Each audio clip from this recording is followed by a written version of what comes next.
Price எல்லாம் கர்த்தருக்கு பிரியமானவர்களே, தேவனுக்கு மிக்க மகிழ்ச்சி அடைகிறேன். தேவனோசத மேலான கிருபைக்காய் தேவனுக்கு நன்றி சொல்றோம். இதனால் வசனத்தை நம்மை பார்த்தோம் என்று சொன்னால் உபாகமம் 33 அதிகாரம் 23 வசனம்.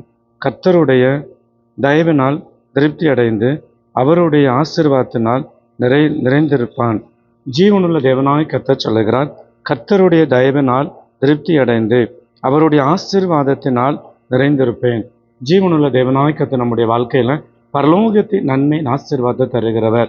அவர் நம்மளை திருப்தி ஆக்குகிறவர். எந்த சூழ்நிலையில் நம்ம தயை இல்லாமல் இருக்கிறோமோ கர்த்தருடைய தயவினாலும் நம்மளை திருப்தி அடைகிறார். அவருடைய மகா இரக்கமும் கிருபையும் மகிழ்ச்சி நமக்கு தயை காட்டி நம்ம திருப்தியாக இந்த உலகத்தில் வாழத்தக்கதான நீங்கள் செய்கிற பிஸ்னஸில் நல்ல திருப்தியான ஒரு ஆசீர்வாதத்தையும் பரலோகத்தின் தேவனாய் கர்த்தர் உங்களுக்கு கட்டளை.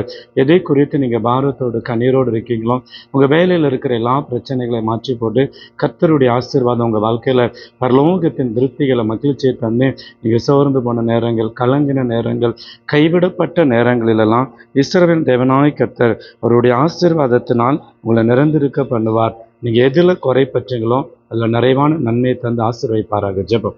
சௌத்தரிக்கிறோம் ஆண்டவரே, சௌத்தரிக்கிற அன்பானே சுவாமி தேவரீர், எங்கள் பிள்ளைகள் ஆண்டவரை திருப்தி அடையத்தக்கதாக பரலோகத்தின் ஆசீர்வாதத்தை பரிபூர்ணமாய் நீங்கள் காணச்ச முடிய கட்டளோடு முடிய வைக்கச்ச முடியறப்பா. இதுவரைக்கும் இருந்த உபத்திரவங்கள், போராட்டங்கள், நெருக்கங்கள், இக்கட்டுகள் எல்லாவற்றை நீங்கள் எடுத்து போட்டு ஆண்டவரே இந்த நாளின் ஆசீர்வாதத்தை அற்புதத்தை நீங்கள் காணச்சேங்க பொறுப்படுங்க. நல்ல பிதாவே, ஆமென்.